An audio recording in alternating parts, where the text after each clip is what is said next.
In this tutorial, we're going to be talking about kyphosis and lordosis, how one another affect one another, or how each of them affect each other. We're going to be talking about three things, so I'm going to go through the curves of the spine, so we'll talk about that very quickly. Then we'll talk about how lordosis can contribute to kyphosis, and then we'll talk about how to improve lordosis and kyphosis, and finish it off with a sort of quick workshop, quick practical, where you'll be with me in the gym, and we'll talk about that when we get there. So just to quickly cover the curves of the spine. So when we talk about lordosis, it's about an exaggerated curve of the lumbar spine, which you can see here, this exaggerated curve. This would be a normal curve, and then obviously it's exaggerating here. And then we've got kyphosis, which is the exaggerated curve of the thoracic spine, which is the sort of the middle to upper part of the spine, which will become rounded as a part, or can become a part of lordosis, which we'll talk about in the next slide. So lordosis can contribute to kyphosis for the very simple reason of the center of gravity. So your body wants to be upright. So if I draw a very, excuse my bad drawing, and then you've got the head on top. So these curves are there to maintain a center of gravity, but they are curves all the same. So what can basically happen is your head wants to be sort of directly over the feet, and your center of gravity will in some respects dictate that. So what happens if we get this exaggerated curve in the lumbar spine and then a normal thoracic spine? Well, what happens is your center of gravity gets shifted backwards. So one of the ways that your body will manage that is by not only creating an exaggerated curve here, but to complement that, an exaggerated curve at the upper spine as well. So that's where it can come from. So although there's going to be tightnesses up here, and we'll need to work those out, which we're going to talk about next, there's also going to be tightnesses here which need to be worked out. And as you work these out, in some respects, these will start to work themselves out, but they might not go all the way, so they do need to be worked on individually as well. That's what we're going to talk about, first of all, very quickly in the next slide, and then we're going to focus more on it when we talk about the actual practical part of correcting the lordosis and the kyphosis. This final slide is about how to improve lordosis and kyphosis, and in some respects, any posture, be it sway back, be it scoliosis as well. Now, it's a very simple principle. It comes from Krista Schroth, who, you might be able to see this yellow textbook here, you may not be able to see it, but it comes from there. And basically, it is therefore of utmost importance to actively elongate the trunk and spine. Too many people, when they do posture training, they expect just going into a stretch or going into an exercise or just building their core strength is going to correct their posture for them. Unfortunately, it's not. You've got to actively elongate the trunk and the spine. And that's what we're going to talk about how to do in the practical workshops. So if we get straight into that, I'm going to be re-saying this over and over again to hopefully it sinks in, and then you can go into the gym, actively elongate the spine and correct your lordosis and kyphosis. Now that we've talked a little bit about how kyphosis and lordosis can come together, what we're now going to do is talk about some of the principles and practicals that you can start doing, or that you need to start doing, before you go on to the How to Correct Lordosis 12-week program. Because a lot of people can give you exercises, but they don't necessarily teach you how to perform these exercises in a way that's going to help you correct the lordosis or the kyphosis that you want to correct. Now, within the 12-week program, I've got workshops and workouts. So the workshops are there designed to help build you into the workout. So it's not just, here's a bunch of exercises, go and do them. Because what we want to be able to do first is perform them correctly. And we need to be active and conscious about elongating the spine, as I've mentioned.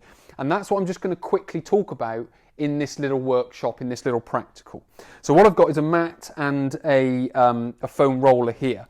Now, what I mean by being active in that, if we start with kyphosis, which is, as we've mentioned, the exaggerated curve of the thoracic spine, is when we come into stretching the thoracic spine and elongating it, what we don't want to do is just see someone in this position and then just arch over it. Because what's happening here is I'm extending my neck and I'm extending my lumbar spine, which is giving the illusion that I'm working my thoracic spine or elongating my thoracic spine.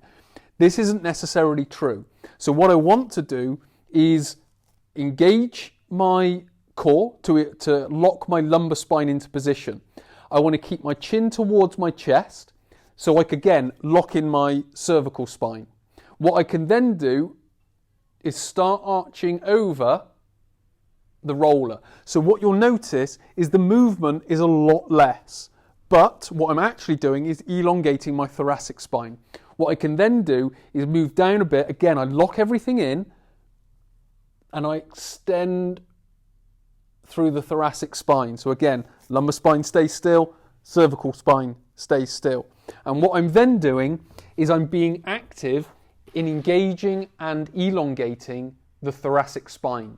So when you go into any stretch or any exercises that are in the 12-week program, I will talk you through this in more detail during the workshops, but this is the type of principle that we need to get it. It's not just a case of this stretch is great for lordosis and then you sort of sub-copy it or almost copy it.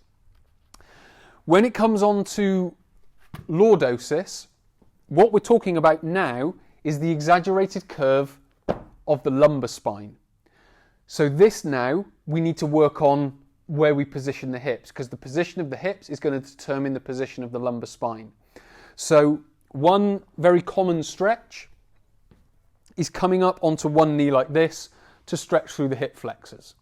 So this is a great stretch, but if you perform it incorrectly, you're only going to be extending the hip and not really doing a great deal with regards to reducing the curve of the lumbar spine.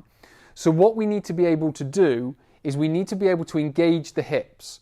So if we are in this lordotic posture like so, we need to lift the front of the hip, drop the back of the hip, and then move into the stretch.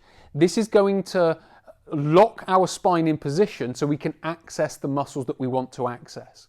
So it's very important that when we go into either a kyphotic stretch or a lordotic stretch, it's very important that we set these positions so we then know what we are working on.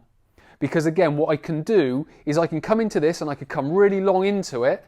I can still keep an exaggerated curve of the lumbar spine and a greater drop of the pelvis, the anterior pelvic tilt of the pelvis. And then I'm not really doing a great deal, because all I'm doing is I'm just exaggerating the already exaggerated curve. So what we are doing is we're making sure we reposition the pelvis, reposition the spine, and then stretch into it, so we're then able to get much more from it. So when we look at the kyphotic stretch, it's all about extending the thoracic spine, and then when we go into the lordotic, it's all about minimizing or reducing the exaggerated curve in the lumbar spine. How do we do that? With the kyphotic stretch, lock the lumbar spine and the cervical spine in place, and then arch over the thoracic spine. If we want to do it with regards to the lordotic posture, it's locking the pelvis in position. What you can also do is elongate the thoracic spine once you're up on one knee, now that you've done it down on the roller. So you extend here, you lock the lumbar spine in place, you lock the hip in place, and then you go about the stretch. So what you're doing there is actively and consciously elongating the spine into the position that you want it in. Now, it's not going to be the exact position straight away, but over time that will start to correct itself. So that is how to overcome kyphosis and lordosis. So many thanks for watching. My name is Chris from Christopher Hall Training. I hope to see you on the 12-week program.